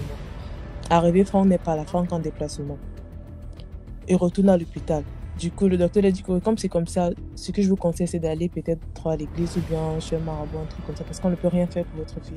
On a juste donné des médicaments, mais jusqu'à là, je ne suis pas sûre que ça va l'aider. Du coup, la mère porte sa fille, retourne du côté de Bafang. Je crois que c'est Bafang, ouais, je crois. Et vont dans le village à Bafang. Arrivé là-bas, et pas d'en voir un marabout, on prend soin d'elle, du coup on essaie de la soigner comme on peut. Genre ça fait 6 mois pour que la fille recommence encore à parler et que ses seins redeviennent comme avant. Du coup 6 mois après, la meuf elle revient dans la Douala, mais elle change d'école. Maintenant, le moment qu'elle est partie, il y a une autre fille donc, qui a pris sa place, une copine elle a pris sa place, quelqu'un laisse, quelqu'un prend. Puisque Franck il avait de l'argent, on ne sait pas d'où son argent provenait, mais il avait de l'argent. Du coup, Franck, alors, il sort maintenant avec l'autre copine à elle. Ça se passe toujours bien, il donne le double des clés. Maintenant, cette fille-là, un jour, elle arrive chez Franck. J'avais pas au marché parce que Franck faisait dans le déballage de vêtements. Du coup, elle passe voir Franck, dit que je vais te faire à manger. Du coup, donne-moi les clés, je vais à la maison, je prépare, et puis tu rentres, on passe à soir ensemble, genre propre. Le mec dit, oh, il n'y a pas de souci, c'est clair, il n'y a pas de souci. Du coup, il donne les clés à sa copine et rentre dans la maison. Elle arrive, elle commence à préparer, elle fait la cuisine, tout ça, nettoyage, tout ça. Elle lave les habits, genre la petite amie modèle, quoi. Et après, en nettoyant, elle voulait aller nettoyer dans la chambre de Franck. Elle ouvre la porte, parce qu'elle a oublié de fermer la porte en sortant ce jour-là, malheureusement. Elle ouvre la porte, elle arrive, elle entrevoit, genre, les vêtements, les chaussures, les manches, genre, le mec était bien. Et après, elle voit, genre, une petite... je vais dire comme un coffre-fort, mais un coffre-fort là c'était pas collé sur le mur comme d'habitude, genre on pouvait le porter, mais hyper énorme, genre gros. Elle ouvre dans le coffre-fort et arrivée, elle voit, genre le coffre n'était pas réellement fermé, c'était genre juste couvert en quelque sorte. Elle ouvre, il y a une poule qui sort du coffre-fort, mais à l'intérieur du coffre il y a énormément d'argent. La meuf alors, elle regarde l'argent, elle n'a même pas prêté attention au poule ou quoi que ce soit, elle regarde l'argent et dit ok, qu'est-ce que je fais? Elle prend sa part, elle met dans sa poche, elle court, elle part voir sa mère. Arrive sa mère, dit que oui, maman, j'étais chez mon copain et du coup, arrivé là-bas, j'ai vu l'argent comme ça. C'est la première somme de 200 000. Hein. Ça m'a dit, ok, tu as vu l'argent, j'ai seulement 200 000 que tu as pris. La mère dit, ok, comment tu prends seulement 200 000? Pas, tu reprends l'autre, tu reviens avec. La fille aussi, kounya. Elle retourne encore à la maison du gars. Elle arrive, elle entre encore dans la chambre du gars, elle regarde, elle retire l'argent. Maintenant, on retient l'argent avec un 9. Juste en dessous de l'argent. En retirant l'argent, elle n'a pas fait attention, elle a cassé l'œuf. Elle retire l'argent, le reste d'argent revient dans sa mère. C'était peut-être un truc peut-être 1 million ou plus, je ne sais pas, c'était énorme. Elle vient donner à sa mère, genre le même instant, comme elle vient donner ça à sa mère la prend et quitte Douala pour Yaoundé. Il laisse seulement le grand frère avec sa copine à la maison. Du coup, maintenant, Franck, il rentre du travail, tout ça, il arrive à la maison. Il n'y a pas de lumière, rien en cet état. Il entre, se rend compte que sa chambre est ouverte. Il arrive, il voit son œuf cassé, tout ça. Il essaie d'appeler la copine ne répond pas. Il envoie les messages, personne ne décroche. 3 jours après, il part voir même le grand frère de sa copine. Il dit que oui, c'est comme ça, ta copine est venue chez moi, elle a fait un truc. Qu'elle vient me rendre ce qu'elle a fait. Elle a pris chez moi, en fait. Le grand frère dit que je ne sais pas ce que j'ai en train de raconter. En plus, ça ne me regarde même pas. Je ne sais pas comment ça a commencé, quoi que ce soit. Ma mère et ma soeur sont parties parce que ma soeur ne se sentait pas bien. Du coup, elle a amené à Yaoundé pour qu'elle parte se soigner, tout ça. Franck dit ok, comme vous refusez de me donner de me remettre ce que ta soeur est venue prendre chez moi, il n'y a pas de souci. C'est comme ça que le mec rentre chez lui. Dans la nuit, maintenant, la fille qui était à Yaoundé avec sa mère, cette nuit-là, la fille commence à se sentir mal. Les maux de ventre, les maux de pied. Le corps l'a fait mal. Ceci l'a fait mal. Sa mère dit, ok, qu'est-ce qui ne va pas? Elle commence à chauffer les environs de minutes, tout ça. Sa mère dit, ok, qu'est-ce qui ne va pas? On l'amène à l'hôpital. L'hôpital dit qu'on ne sait pas ce qui se passe. On la ramène à la maison. Le lendemain matin, c'est ça grave. Il y a toujours la fièvre, tout ça. On la ramène à l'hôpital. Du coup, on lui place une perfusion. 2 jours, 3 jours, ça ne va toujours pas. Le docteur dit, ok, on ne voit pas de quoi ta fille souffre. Du coup, il faut peut-être aller chez un marabout pour voir. Peut-être ils vont pouvoir mieux vous éclairer par rapport à nous. La mère porte sa fille et retourne à la maison avec. Le même soir qu'elle retourne à la maison avec, il ne sait pas ce qui s'est passé avec la fille, il ne sait pas ce qui s'est passé, mais elle a décroché à l'appel de Franck. Dès qu'elle décroche à l'appel de Franck, je ne sais pas, Franck lui a dit un truc, genre un mot mystique ou un truc, je ne sais pas trop ce qu'il a dit. Parce que même la mère n'arrive pas, elle ne se rappelle pas. Il a lancé genre un sort ou bien il a dit un truc bizarre au téléphone. La fille a jeté le téléphone s'est cassé. 2 heures après, la fille a commencé à se transformer en poulet. Genre, ses pieds ont commencé à se transformer en pieds de poule. Yeah. La mère voit le corps de sa fille, mais les pieds sont en poulet. Et comme elle dit, qu'est-ce qui se passe? Elle appelle les voisins qui étaient autour de tout ça. Ils venaient voir ce qui est en train de se passer comme ça. On ne comprend pas. Puis le lendemain, ce n'est plus juste les pieds qui sont en poulet. Le torse commence à se transformer en poulet. Il reste juste la tête de quelqu'un. Sa mère porte sa fille poulet. Je ne sais même pas comment je peux appeler ça. Sa fille, elle met dans le sac pour retourner à Douala avec pour aller voir Franck. Durant le trajet entre Yaoundé et Douala, elle a arrivé à Douala, elle se rend compte que sa fille est complètement transformée en poulet. Maintenant, on arrive pour aller voir Franck. Franck n'est pas là. On appelle les gens du quartier. La mère raconte que okay, c'est ma fille s'est transformée en poulet. Mais personne ne croit. On dit que mais comment ta fille s'est transformée en poulet? On n'arrive même pas, on dit que non, c'est pas ta fille, c'est un poulet que tu as amené ou bien tu perds les plombiers, qu'est-ce qui se passe? La mère écrit que non, c'est ma fille, elle explique la situation, tout ça, que ma fille s'est transformée en poulet, machin. Personne ne la croit. Elle part voir son fils, et ma mère raconte, personne ne la croit. Du coup, elle part donc rester devant la maison de Franck durant toute la nuit. Franck rentre aux environs de 23h parce qu'il était genre en poste, un truc comme ça. Il arrive, il voit la mère devant sa porte avec le poulet. La mère dit que rends-moi ma fille, je te donne tout ce que tu veux, je te remets ton argent, je te remets. Franck dit que ok, je ne sais pas de quoi tu es en train de parler. Personnellement, je ne sais pas de quoi tu es en train de parler. Je ne me rappelle même pas de ta fille. On sortait ensemble, mais après, elle est partie. Franck nie complètement le fait qu'il ne sait pas. La mère dit que comme c'est comme ça, alors tu vas voir ce que tu vas voir. C'est comme ça qu'elle part chez le marabout aussi pour prendre les plantes et tout ça pour tuer Franck. Elle arrive le lendemain, elle met les produits devant la porte de Franck avec le gingembre, l'huile rouge, les trucs, les mélanges, on fait sur la porte de Franck. Franck se lève dans le matin en voulant traverser la porte. Et dès qu'il ouvre sa porte, il se rend compte qu'il y a les machins, les trucs devant sa porte. Du coup, il appelle les voisins, il appelle d'autres personnes qui viennent l'aider à enlever ça. Il ressort, il se lève maintenant, il retourne au travail comme d'habitude. Et la fille, elle était toujours en poulet. Hein. Elle était toujours en poulet comme poulet. Il part donc voir la mère de la fille du ok. Arrêtez de venir devant le chez moi, sinon vous allez voir ce qui va se passer. La mère dit que ok, si tu veux que j'arrive, tu n'as qu'à me rendre ma fille. Et là, tout va s'arrêter. Le gars dit que non, je ne sais même pas ce que tu es en train de parler. La mère dit que si tu te rappelles, ma fille est venue, elle a volé chez toi, elle commence à expliquer, raconter. Paul dit que bon, Franck dit que ok, donc tu étais même au courant de tout ce qui s'est passé, tu étais complice. Viens encore chez moi, tu vas voir.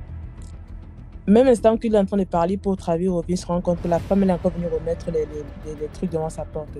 Maintenant, il retourne maintenant. Il entre chez lui, il reprend un autre œuf. Je ne sais pas quel poule a pondu cet œuf-là. Il repart.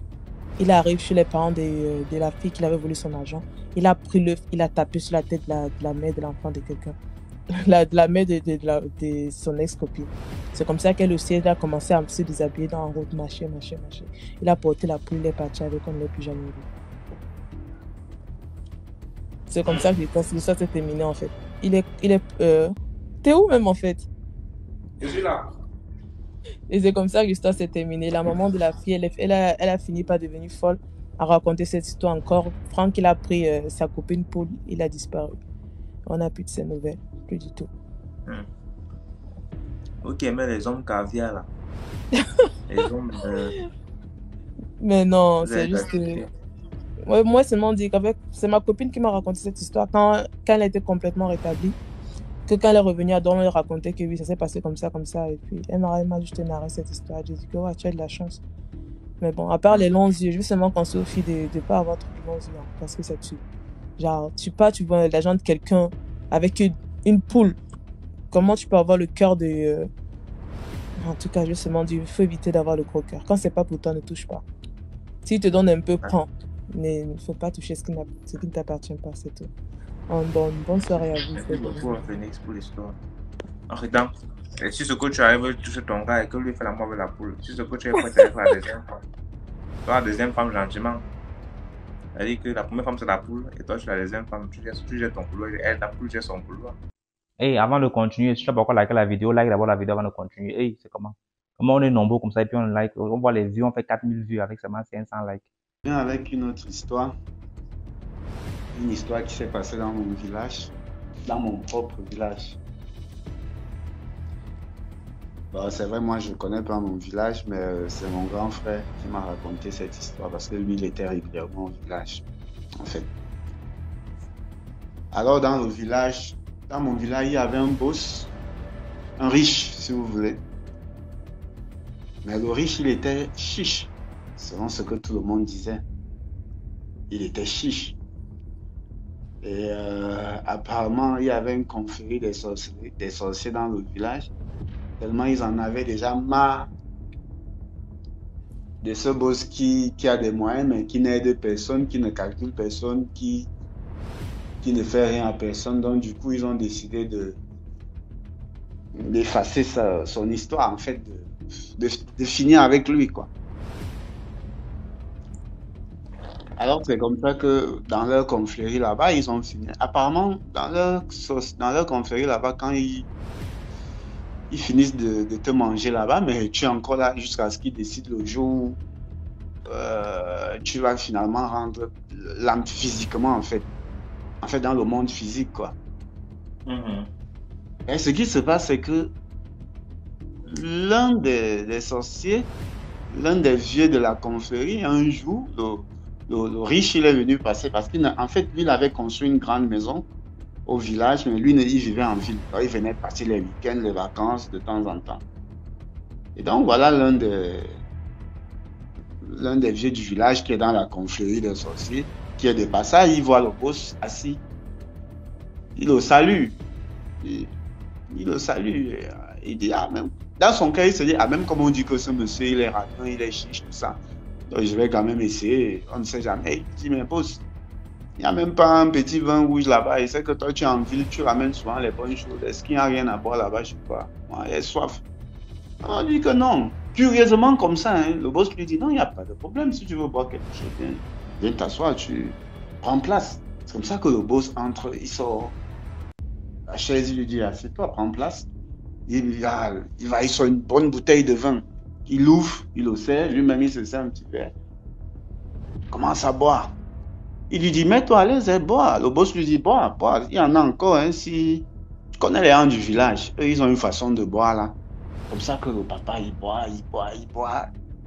Il vide la première bouteille. Le boss lui dit qu'il n'y a pas de problème, je te donne une deuxième. C'est comme ça que le boss part, il prend une deuxième, il l'ouvre. En ouvrant la deuxième, il ramène une troisième. Il lui dit, bon, la troisième, là, tu vas rentrer avec. Tu vas la boire chez toi, petit à petit. Entre-temps, celle-ci, là, on la déguste ensemble.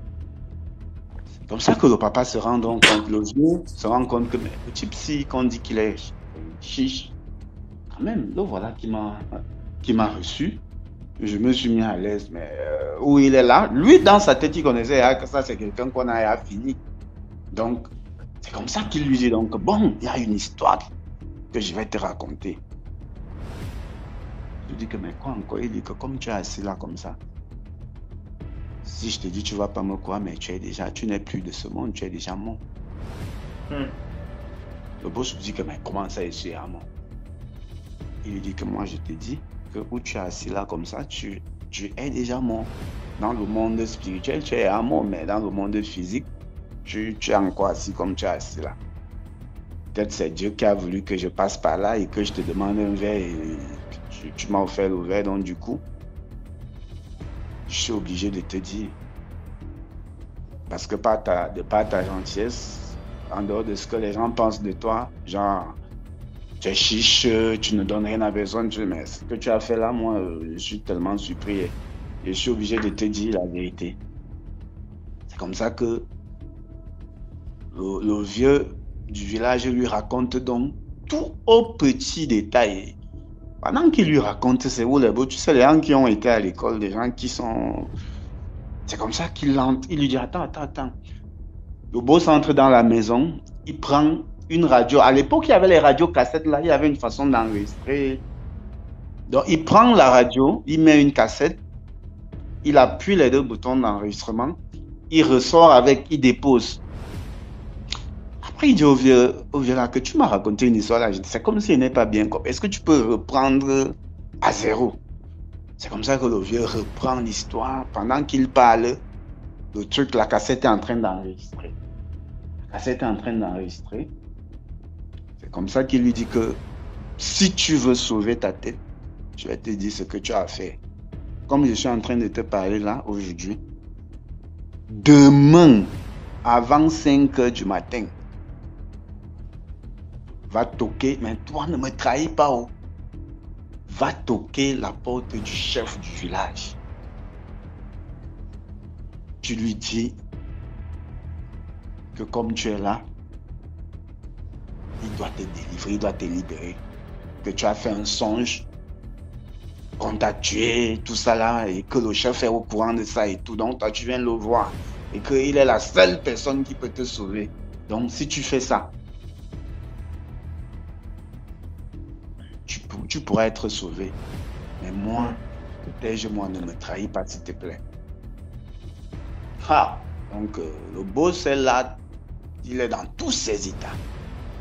C'est comme ça qu'il lui dit, ok, il n'y a pas de problème. Alors le vieux, lui, il s'est levé, il est parti. Ne me trahis pas, oh. Si tu me trahis, moi, je suis mort. Ils vont finir avec moi. Donc du coup, il dit, non, non, non, il n'y a pas de problème. Vas-y. C'est comme ça que le boss reste là. Est-ce qu'il a même fermé l'œil? Il n'a pas fermé l'œil.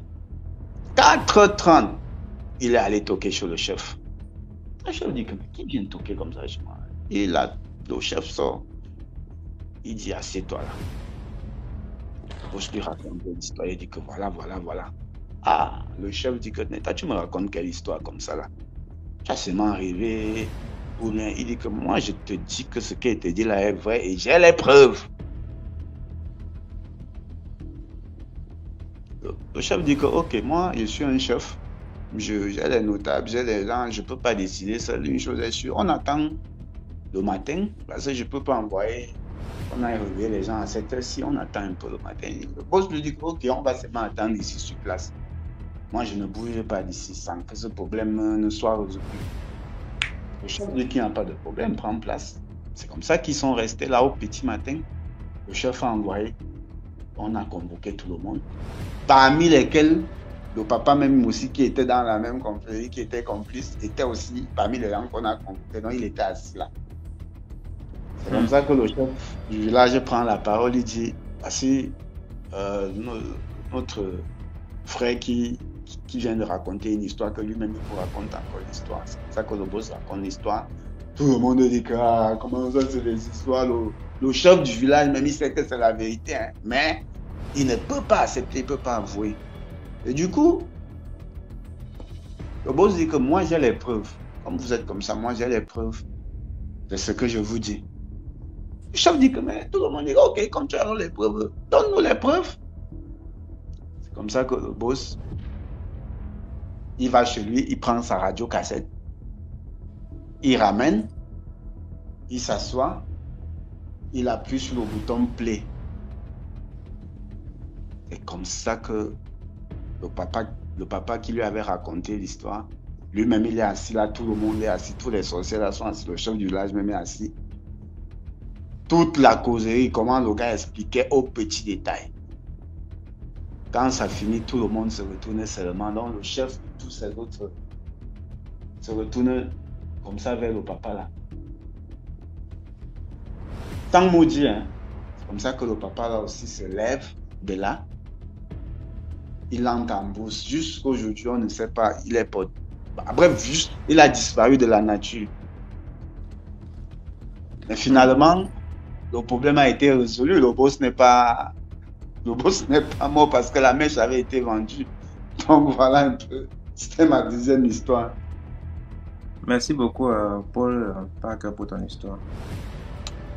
J'ai deux histoires à te proposer. Entre la fille qui est allée signer un pacte pour donner ou créer des accidents afin de nourrir un fétiche, et celui qui a vendu l'âme de son père pour pouvoir entretenir ses frères. Quelle t'intéresse? La première. D'accord. Bon, après, on prend les deux. On commence par la première. La première histoire, ça concerne des femmes. C'est une histoire, c'est une dame, une jeune dame entre 28 30 ans, qui vivait sa vie. Et c'est une personne très belle. Hein. Toi-même, là où tu es, si tu la vois comme ça, là, tu vas kiffer. Elle est jolie, très très jolie. Moi-même, comme ça. Hein.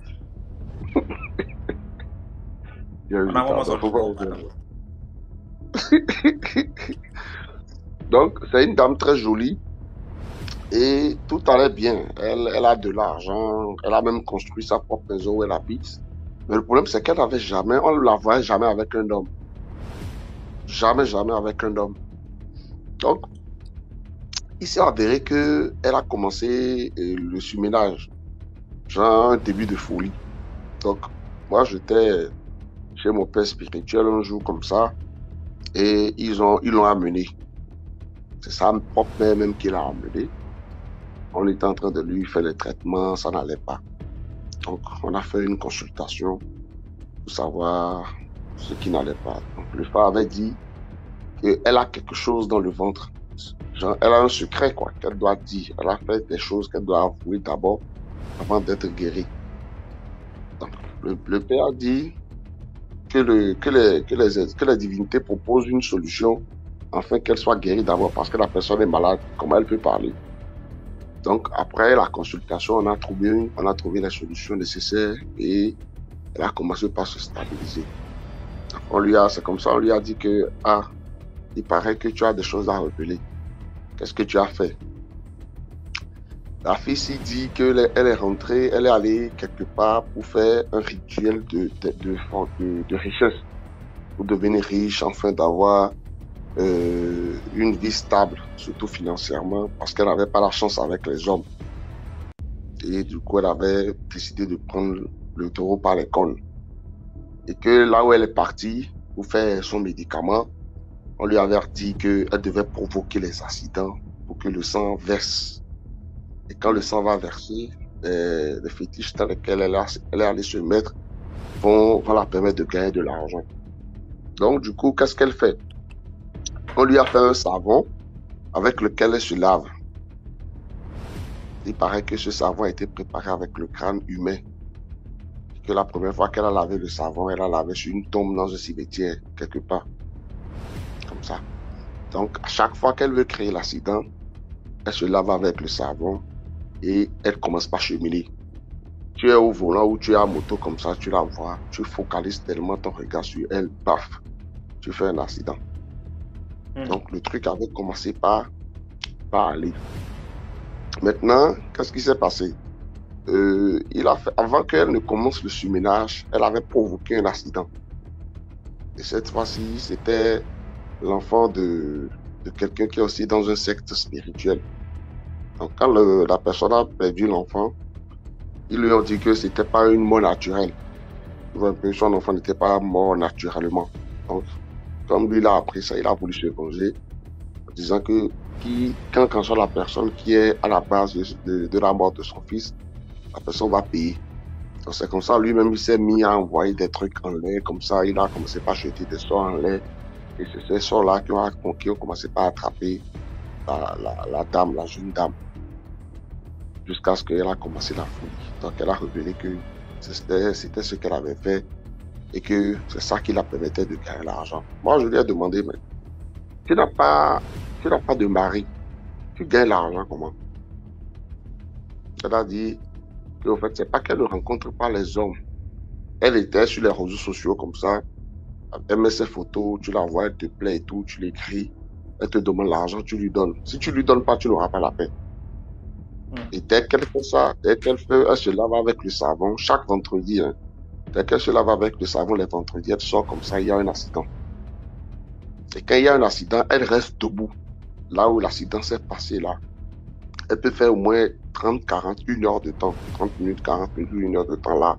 Afin que l'esprit avec lequel elle travaille puisse consommer le sang qui est là. Après, quand elle a révélé tout ce qu'elle avait fait, parce qu'il y a plein de trucs, bon, je préfère taire certaines choses qu'elle avait fait et tout, elle a commencé par noircir. Alors que c'était une personne très claire, hein, très belle. Elle est tellement belle que, je dis, quand tu la vois là, tu as tout de suite envie de donner la dot, quoi. Tu n'as pas besoin de chercher par mille chemins. Elle a raconté l'histoire. Après, elle a commencé par perdre ça. Elle a dépéri même. Elle est encore vivante, hein. Mais elle a dépéri tellement que tu ne vas pas la reconnaître. Et elle a commencé par avoir des problèmes cardiaques. Il fallait qu'on l'opère. Donc, c'est dans ça qu'elle avait vendu la petite villa qu'elle avait construite en son temps. Elle avait vendu ça pour aller se soigner. Elle est revenue à zéro parce qu'on lui a arraché le savon, en fait, qu'elle avait. Donc, vu qu'elle n'avait plus le savon en sa possession pour laver, le truc ne marchait plus comme cela se doit.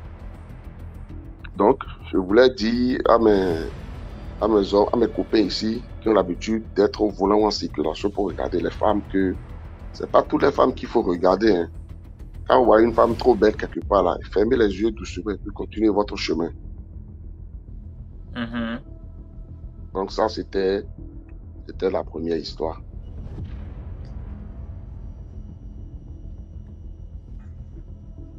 Oui, bonsoir tout le monde. Bonsoir DMG. Bonsoir, comment tu vas? Je vais bien. L'histoire c'est pas moi qui va raconter, c'est mon chéri qui est haïtien. Il va raconter une histoire qui s'est passée avec son cousin. Donc voilà, je lui laisse.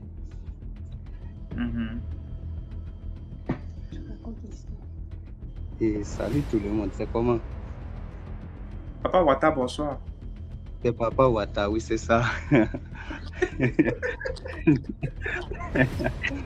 C'est moi, Papa Wata. Ok. Je vais te raconter. Moi, je suis haïtien. Ok, l'histoire, c'est comment? J'ai un cousin, puisque tu connais là. C'est au village. Et lui, là, il veut vendre son père. Il veut aller vendre son père au diable. C'est comme ça chez nous, là. Mais chez nous, là, on appelle ça Ougan. Peut-être les musulmans disent... Comment dire? Marabout. Et les gens peuvent dire sortir aussi. Il faut rester ici pour m'aider. Ok. Voilà, là, lui, il essaye de vendre son père pour gagner de l'argent. Parce que tu connais les gens, là. Il veut vendre son père pour gagner de l'argent. Il est parti chez beaucoup de marabouts comme ça. Pour faire des trucs mystiques comme ça là. Ça n'arrive pas, son père est encore plus fort que lui. Son père est mon oncle. Et voilà que son père sait tout ce qu'il est en train de manigancer là. Lui, il a fait quelque chose aussi. Il dit, bon, moi je ne vais pas te tuer parce que je t'aime trop, tu es déjà mon enfant. Je vais t'expédier, tu vas aller vivre quelque part. Et voilà, un jour, il était sur un cheval comme ça là, en train de voyager avec son père. Et son père lui a envoyé quelque chose pour lui taquiner. Il a frappé l'animal là. Et à partir de ce jour-là, il est disparu. Bon, ça, on peut dire que c'était la fin, mais c'est faux. Bon, après toutes les recherches que les hommes ont fait comme ça, il est parti aller vivre sur une île. C'est loin, c'est toujours dans le même pays. Et voilà, quand on se retrouvait l'homme là, il ne reconnaît pas personne. Il avait déjà 2 enfants. Quand on part chez lui là, on allait causer avec lui. Regardez, tu es mon cousin, moi je suis ton père.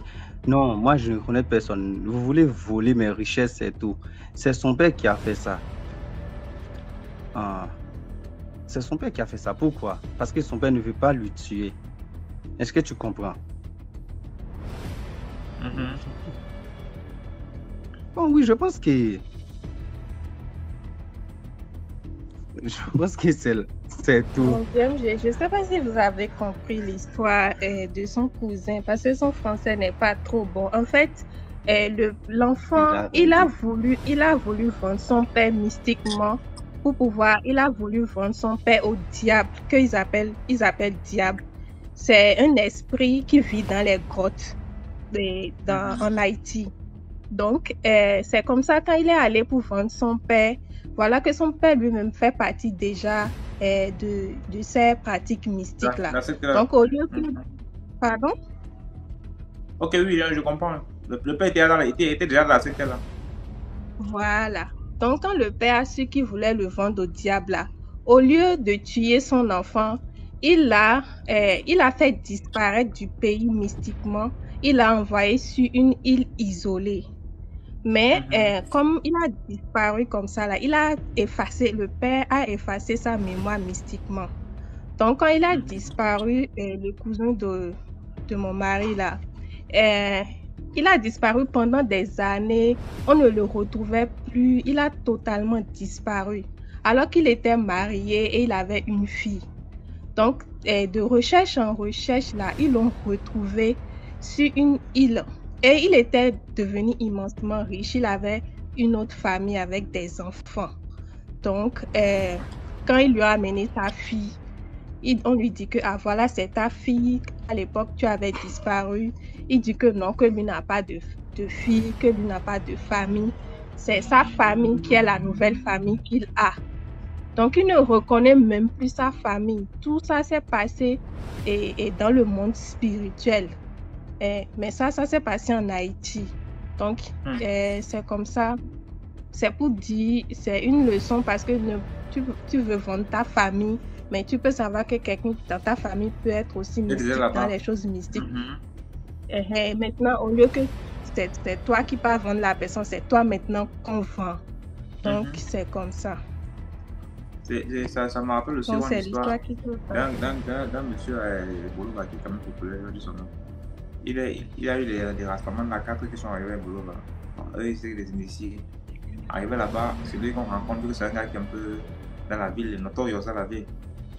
Après, ils lui ont remis un truc comme 150 000 francs pour louer je ne sais pas si c'est un appart bien, c'est un studio, je sais pas. Maintenant, quand le gars récupère l'argent et qu'il rentre à la maison avec, il avait son papa et sa maman à la maison. Et comme sa maman, elle est voyante. Donc, dès qu'il arrive l'argent à la maison dans la poche, elle a dit que mon ami, l'argent que tu as pris là, c'est toi qui vas mourir. Parce que tu ne peux pas me vendre. Tu ne peux pas vendre ton père. Tu vas vendre qui? Tu vas dire, comment ça? L'argent que tu as pris là, pour la maison là, va seulement remettre ça parce que tu ne peux pas me vendre, tu ne peux pas vendre ton père. Va remettre ça. Non, c'est un peu ça. Ça, c'était juste. Ça ressemble à ça. Mais maintenant, Mami Wata, il dit, c'est comment avec Papa Wata? Ça va, tout va bien? Oui, tout va bien. Bon, c'est pour dire que lui aussi, il a un peu dans les choses mystiques. C'est pour ça qu'on arrive à s'entendre parce que, bon, comme tu sais, un temps, j'avais dit que j'allais raconter mon histoire de mon mariage sous l'eau, non? J'avais dit que j'allais raconter ça. Mais je ne peux pas raconter ça aujourd'hui. Ce serait pour une autre fois. Je sais pas ça si tu mercredi. comprends. Mercredi. Ok, mercredi, c'est bon. Mercredi 20h, le mariage sous l'eau. Papi Wata. Ah, vraiment, elle va être la magie du live. Je sais comment les tigres, les t-shirts. Venez avec les popcorn, ça va cuire.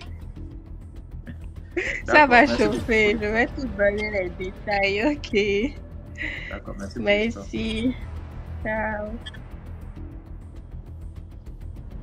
Je vous ai dit la dernière fois que dans le live là, il n'y a pas seulement les gens comme nous. Il y a des gens qui sont dans la chose, qui sont initiés. Il y a des pasteurs, il y a des marabouts, il y a des chrétiens, il y a des musulmans, il y a des sorciers. Vous savez qu'il y avait n'importe quel commentaire là, on a fait un commentaire. Moi, j'ai vendu mon père. Tu sors de la blague, c'est la vérité. Comment il disparaît? Tu ris, c'est la vérité. Vous pensez que c'est tout le monde qui blague dans les commentaires? Il y a les gars qui sont vraiment qui sont là. Et soyez prudent, hein. Soyez prudent parce que même en riant bêtement là, ou bien en disant ok, en ajoutant un truc bêtement là pour faire initier. Je vous dis d'abord ça. Et être initié ne veut pas dire que c'est forcément mauvais. Il y a des initiations qui sont compliquées. Tu vas aller gérer les retours que toi tu ne vas jamais. Tu vas vivre dans un monde que tu es seul dans ton monde et tu deviens fou. Pour les gens comme nous, tu vas devenir fou, vrai. Et pour toi, tu seras dans un monde où tu penses que tu es bon, alors tu es fou. C'est seulement quand peut-être que Dieu va te localiser que tu vas sortir de ta folie pour dire mais qu'est-ce que je faisais comme ça que je vais à Rwanda. On blague avec tout le monde, on écoute, on médite, on prie. C'est pas la blague. C'est pas la blague. Ah,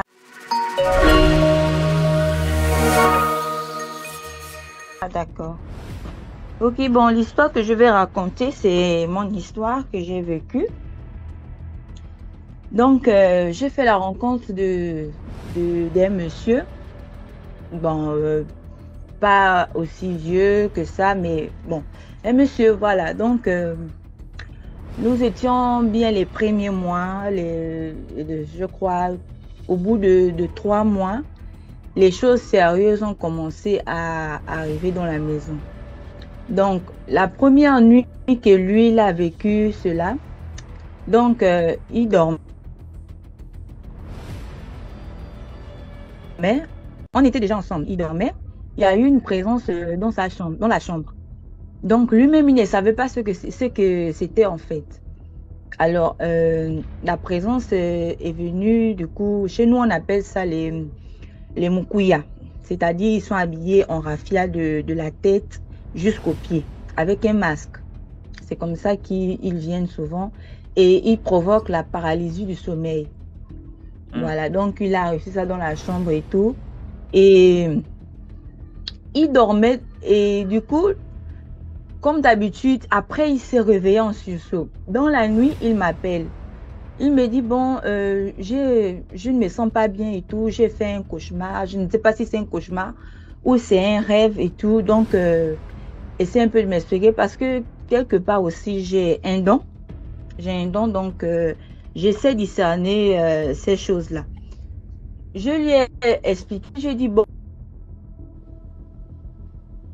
écoute, peut-être que tu as fait juste un cauchemar ou encore que c'est un truc qui est arrivé comme ça, mais ne t'inquiète pas.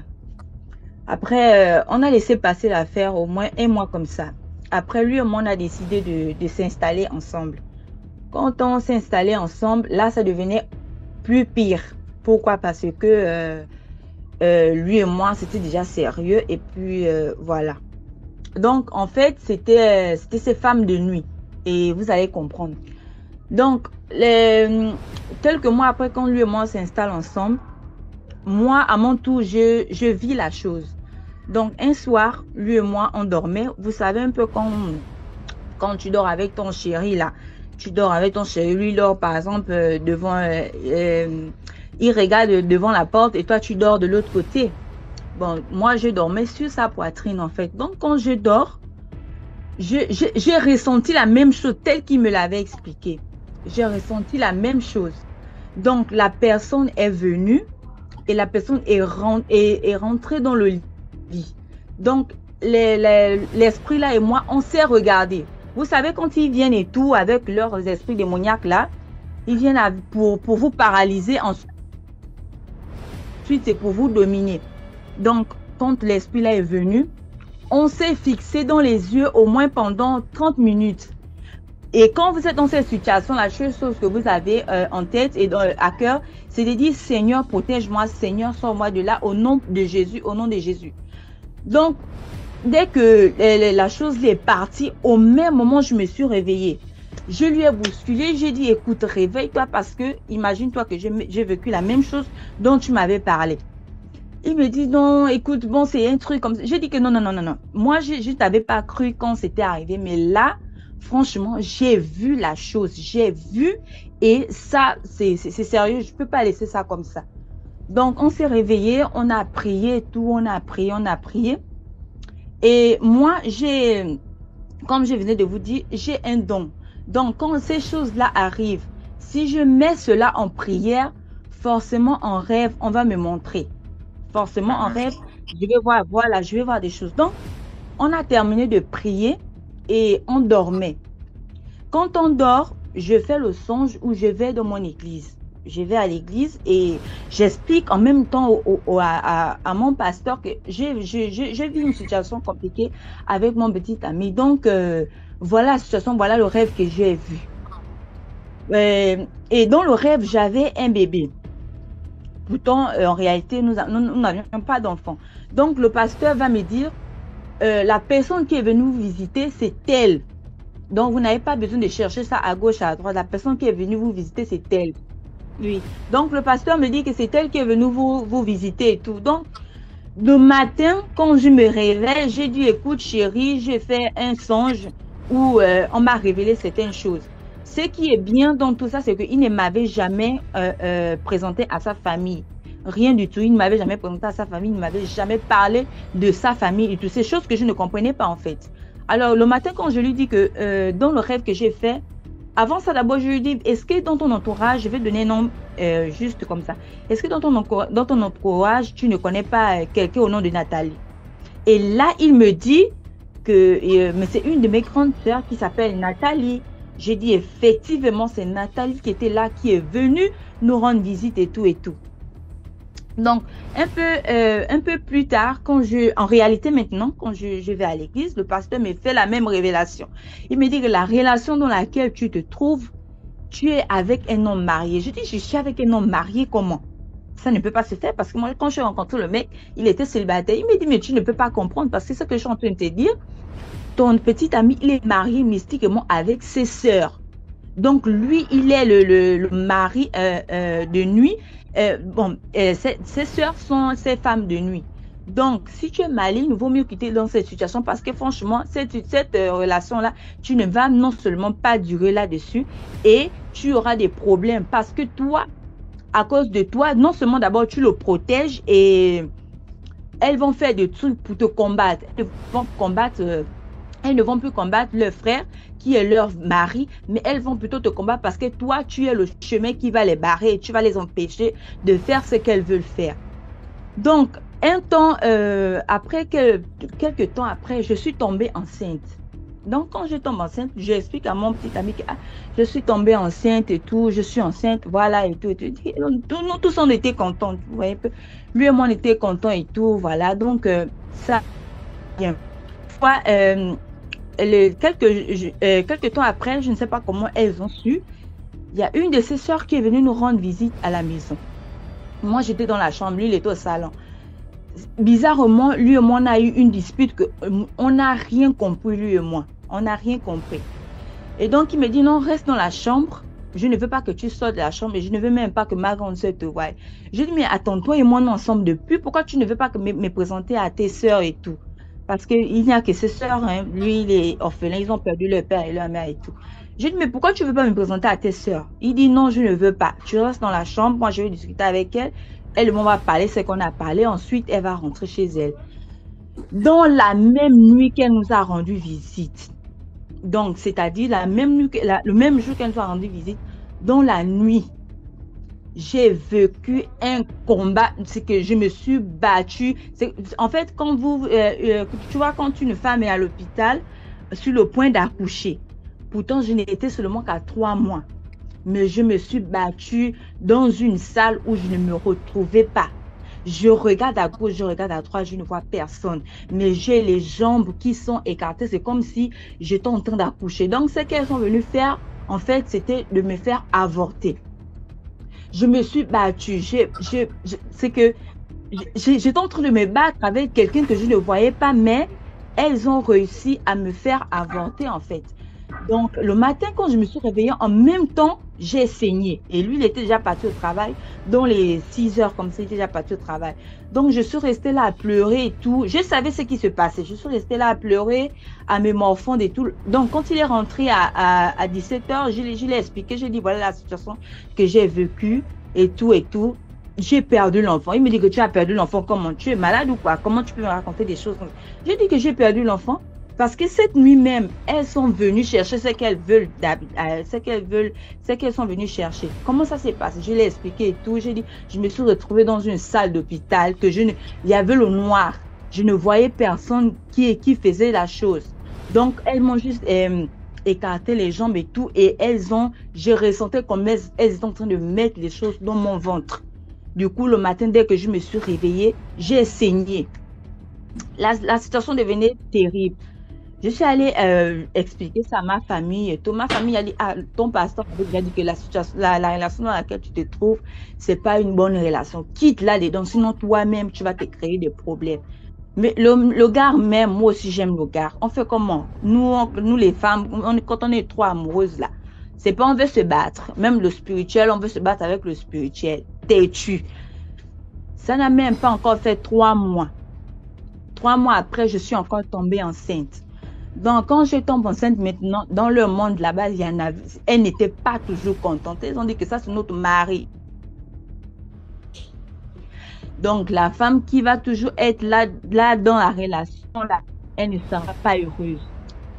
3 mois après, je suis encore tombée enceinte. Donc, quand je suis enceinte pour la seconde fois, lui et moi, on s'est séparés. Donc, quand on se sépare, moi, je suis allée vivre dans ma famille. Il est venu demander pardon et tout, machin, de s'excuser. Je dis, ok, d'accord, mon gars est venu demander pardon et tout. Donc, je retourne.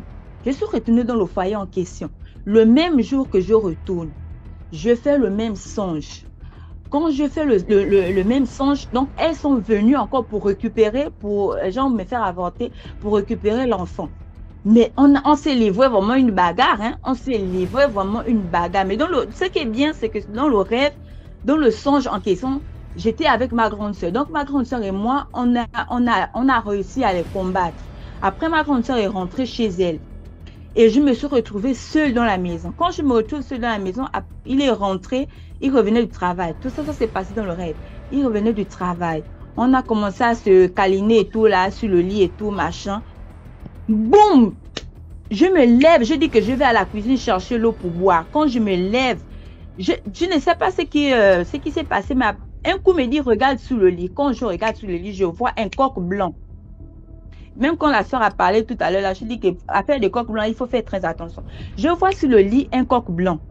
J'ai dit, le coq blanc là a fait comment pour rentrer dans la maison ici là? Je veux tuer le coq blanc là. Il me dit que non, tu vas tuer le coq blanc là, comment? Tu ne sais pas comment il est. J'ai dit que justement, je ne sais pas comment il est rentré, je vais tuer le coq blanc.